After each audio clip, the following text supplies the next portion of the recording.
My father is a really good director, but he's a very difficult person. We can't really talk. Stellan, welcome to the Awards Tour podcast. I'm so glad to have you. Thank you. I'm so excited to speak to you right now because we're going to talk about your incredible performance in Sentimental Value, but it's a great year for you in general because you also released Andor this year. It's kind of been, I think, a pretty great year for the Skarsgård crew in general, but you've definitely been leading the charge. Yeah, and Alexander is out with Pillion now, and Gus Van Sant's latest film has Bill in it. So I know, but talk about this year for you and how satisfying it's been to have these two. I mean, Andor is something that you've worked several years, but then I think with Sentimental Value, this is a film that really precious to you, what you've been able to do with it. yeah, I mean, I really liked Andor too because it's such a wonderful writing. And it was a sort of a profound production. It expanded the Star Wars universe in a way. But of course, this is one of the best in the Sentimental Value. That's one of the best roles I've ever had, and it was written specifically for me, which tailor-made. So it's like wearing a very comfortable suit. I would have to ask you, what is that like when you get a call from Joakim? And, he's an incredible director, but there's some bit of pressure when somebody's like, I made this for you. How did you feel after that conversation? Yeah, well, you don't feel the pressure. I mean, there's so much pressure anyway. So, but you feel gratitude because it's and also that that if it's written for you, it's more flexible because they can change it for you, and they can really tailor make it for you. And Joakim's way of working with actors is fantastic. He lets us decide and portray the character as we want once we're there. Yeah. One of the things I loved in the few conversations I've been having with Renate and Inga and some of the other folks involved in the film is how much y'all very much did not want the whole moment to stop. And I've seen this great picture that Renate posted of you on the final day of set, which I know that y'all filmed also one of the more climactic scenes of the movie when you did that. Take us into that last day and what that was like for you. First of all, wrapping up this incredible project, but also that scene, which is such a great sort of bookend of the movie. It's the final scene in the film. It was the final shot of the shoot, and I've been nervous about that shot all the time because it's so delicate. It's on the paper. It's just two people looking at each other, but it has to have much more. And it can turn into a very sappy and very sentimental ending, but it has to be as it is. The problems are not solved there, but there is hope. And there's hope of a new beginning. There's hope of reconciliation, and there's hope of forgiveness. And that's the happiest thing you can hope for in anything in life. I was very worried, but since we shot it the last thing in the shoot, we were sort of mentally prepared for it anyway. So we just did 5 takes of it or something. And there's a lot of detail. There's long gazes between me and Renate there, and there's this whole story being told while we're without words, and that's lovely. That's what you dream of as an actor. I mean, you also dream of it as a moviegoer. I saw the film at Cannes, and I just kept thinking, I was like, just when there's a great scene between you and Renate or Inga, then there's another great scene with you with Elle. And I feel like just the scene partners you had in this, every time you were with someone, everybody was at the top of their game. And I'd love for you to talk about with Elle, which I think is such a mad scene too, because it's like, it's this moment that maybe you've celebrated a movie like that at Cannes or one of these film festivals. So it's a kind of a meta moment, but you're having this very, I think, real conversation with Elle. And it's so interesting, that dynamic. I'd love for you to talk a little bit about that and filming it, because y'all filmed it at the Doville Film Festival, right? Is that correct? Yeah. Yeah, we did. I mean, we did a lot of scenes there. Actually, it was much bigger, expanded than it was in the film. Not because, and it was cut down, not because it was bad, because it already said everything that was needed. I mean, we hadn't worked together before. We're both child actors, so we know the business in that sense from the bottom and up. But meeting her, and she immediately understood what the scene was about. She understood what the relationship. She's very smart, and then we could just have fun. And we did have fun, except the wind and the cold, because it's not warm at Deauville in the fall. I saw that too. I was like, this is a night shoot, and I know there's like a blanket and a heater like 2 feet outside. Yeah. Cannes is like, even in the summer, you don't want to be out there at night. It's cold. No, it's cold at night. Yeah, yeah. It's very cold at night. No, but that was a great scene for it. Also, let me tell you, I'm a little Texas girl, and I feel myself somewhat of a world traveler. I go to Cannes, I go to Venice, I do my thing. But when I saw you in this movie, I was like, wait a minute, he's Swedish. I was so confused. And then I was like, oh, I'm sorry, I forgot everyone in Europe is like a polyglot and they can do 8 million different languages and be an incredible actor in all of them. That is so cool. Like, was that even a consideration as far as the fact that you were going to be doing it there? Or you were just like, nothing new. This is fine. No, but the Scandinavian languages are very much alike. So you understand it even if I speak Swedish. So the Norwegian audience understands me. I've made 7 films, 7 Norwegian films, and I've spoken Swedish in all of them. Oh, you spoke in Swedish in all of them. Oh, yeah. wow. Oh, I did this. So I think that the Norwegian audience, they think that I am really Norwegian, but I have a speech impediment. That's the only thing. That is, by the way, this is some Scandinavian tea right here. I'm digging this. I did not know any of this. And I want to clock it. I bet you y'all are all doing this. Like Mads Mikkelsen's just showing up in Swedish movies. This is some tea. Thank you for this information. I appreciate it. I want to just give a quick second to talk a little bit more about Renate, because she's so good in this and y'all are so great together. And the one thing I loved in y'all's scene is the humor.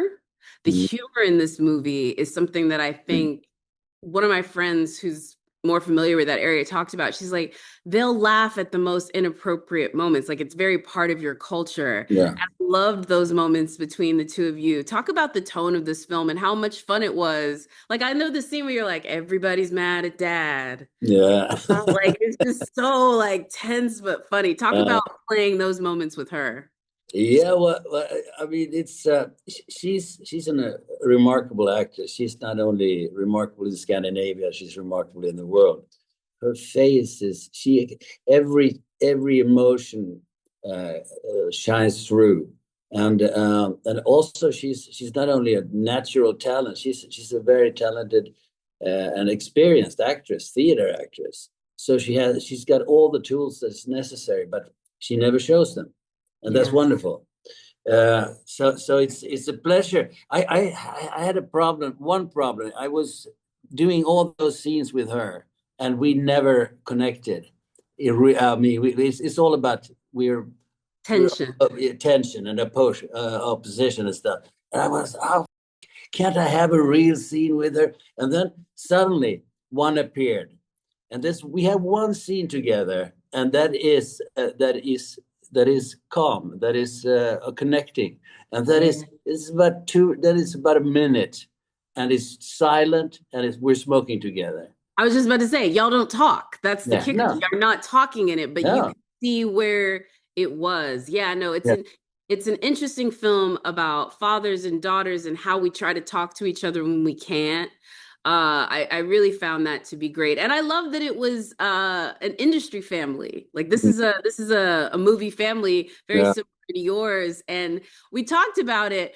I saw this quote that you did, and I have to bring it up because when I saw it, I laughed so loud. I'm a Nepo Daddy. Girl, you ate with that. You ate with that so great. Oh, yeah. But I wanted to ask you, It is interesting. Like I'm doing a Q&A with Alexander on Saturday for his new film and for Mm. Murderbot on Sunday. And like it is fun. You guys could be on this ride together. Have y'all talked about that? Like you're gonna be probably both of y'all maybe at the Governor's Awards this weekend. It's gonna be interesting to be on this ride together, right? I am Mm. so, first of all, you have some talent, sir. Like, let's be real, because they all are doing. Because also, it's not just Alexander. He's in It, and he's in Dead Man's Wires. I mean, like, Really? Yeah. Bill, yeah, like you. And then your other son is not too. Like again, you just keep churning them out, sir. Do you give them advice? Do you like tell them to make sure? Because all of them have been very open about how you've opened doors for them. But do you tell them like, don't embarrass this name? Like, we have a legacy now. No, please, you tell them to please embarrass this name, because we gotta gotta take the Skarsgårds down a little notch. No, but what I've said to them is there's only I've given them two advices, and that is be on time and be nice. And that I mean, the funny thing is when I hear people saying, other colleagues or film workers that, oh, I met your son, he was so wonderful to work with, then I'm really proud. And I'm more proud than if he has a sort of formal success or anything like that. But they're nice people, and that's the only thing that counts. Well, I will say I've interviewed Bill and Alexander a bunch of times, and I can say as a reporter, they always remember the reporter's name. They're very nice and they're very Mm. cordial, and I've noticed that, so I Mm. can pass along that gift as Yeah, well. that's nice. Before we get out of here, one of the things I love is that you've worked with some absolutely phenomenal directors, like literally some directors that I think folks would work their whole career to have one movie with them, and some of them you have multiple. I'd be curious if I could give you a couple of the names, and including Joakim, obviously for Mm. sentimental value, but I think folks forget how awful you were with your Fields Award in Good Will Hunting under Gus Van Sant as well. What's it like being on a Gus Van Sant set? What do you remember from Good Will Hunting? Well, it was lovely working with him, and he doesn't say much. He doesn't take, and then he says, and you feel that he liked it, and then he said, let's do another one. So and he does 10 takes, and eventually you get very courageous. You do different things, and we had also Robin Williams there, and he definitely does different takes, you know. So it was every take was different, and we played it differently, which means that Gus ended up with a material that could take. I mean, he could have made Robin Williams look like a bad guy, or like a good guy, like a funny guy, like a stupid guy, whatever. But we delivered material, and I, in general, that's what I like. I like to produce possibilities for the director, because if the director is good, it has to be his film, because it has to be one subject sending one sender of the film. It has to be personal. I don't disagree. Another guy that's he's okay about filmmaking, Steven Spielberg. You were in Amistad. Give Yeah. us something from what it's like working with him. What's unique about a Steven Spielberg set? Well, he's a very talented filmmaker, and he's also a very relaxed filmmaker. He was directing the Amistad with his son on his lap, and he was at the same time, he was in the mornings he was editing Jurassic Park, and in the evening he was cutting the film he was doing. So he has his capacity for a workload that is amazing. Oh, I love this. This is another one moving on into, again, still award worthy, but more genre. Denis Villeneuve and Dune. And first of all, that man asked a lot of you with Harkonnen. Yeah. But what is it like on a Denis Villeneuve set? Oh, it's fantastic. It's very quiet. It's nobody's screaming, nobody's running. Everybody sort of knows what they're gonna do and are happy about it. And Denis is a sweet man, and his personality seeps into every corner of the set. He also, what you notice is that he's making up things as he go, even if he's well prepared. he definitely makes up things as he go, and he sees things in what you do or how the scene turns out that, oh, I'll like that, and I'll continue with that one. So it's not filling in the blanks. It's not a ready-made idea that you're executing just. But the Harkonnen that I played, I will never do again. It was too much. I know. But you were so good. You suffered for your art, I know, but you were so good because that dude, like I looked at him on the screen and it made me feel like slimy. It was so good. So, was it just that it was wet, or was the hours or the prosthetics? It was just. No, that bath was actually a relief because I became weightless in it. And I didn't feel the 40 kilos of prosthetics. And the ordeal was the 8 hours of makeup and then sort of being confined in that all day and not going to the toilet and stuff and worrying about having to piss. By the way, real talk, I get it. And I saw that outfit. I wouldn't have done it, but this is why you're you. This is why you're Stellan Skarsgård, because you can do that. And now we have it for all time. You never have to do it again. The last two are on the television side, but I'd be remiss if I didn't mention, and so I'm going to bring up the writer and sort of creators of these, but Craig and Chernobyl, Mason, I just feel like what you did with that one, it was another one where I don't know if people saw it coming, but once it got here, it was just such a moment. It was a wonderful film, and it was when HBO was the most brave studio in the world, when they were still making things. They didn't expect it to be a hit. They thought that they were just doing something serious because they wanted to do something serious. They were prepared to basically lose money if they wanted to make a film about Chernobyl.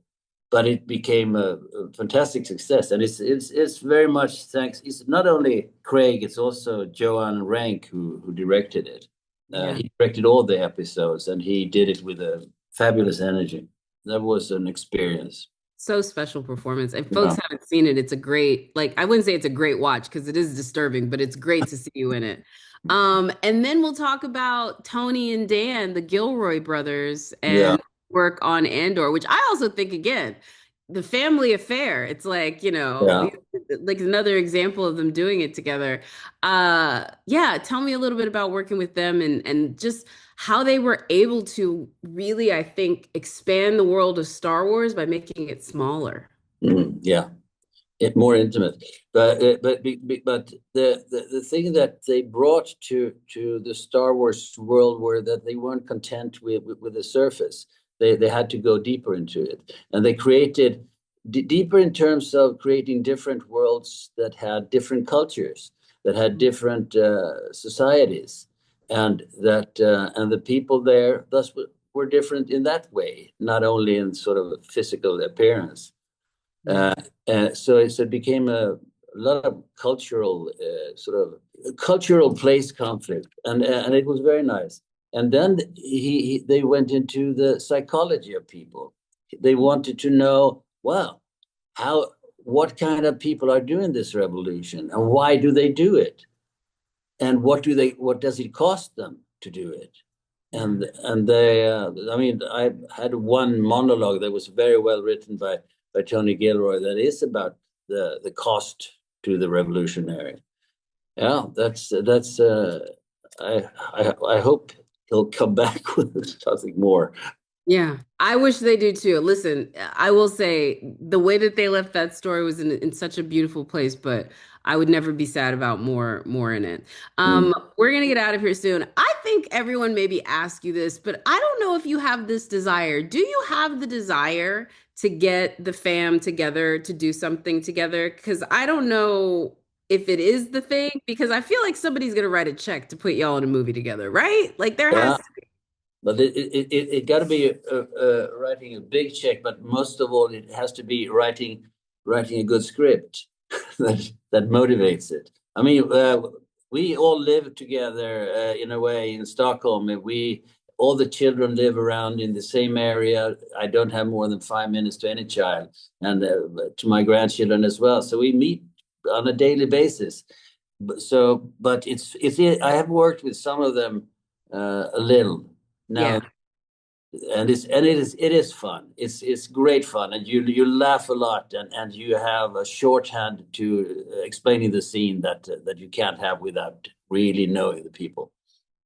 Yeah. Well, then I hope it does happen. No, I know you've done individual, but I'm like, they got to get the crew together. And to your point, it will be a big check. You're very successful. Like, Stellan, sir, thank you so very much. And thank you for this incredible performance. And we'll see you on the next one. I appreciate it. Thank you.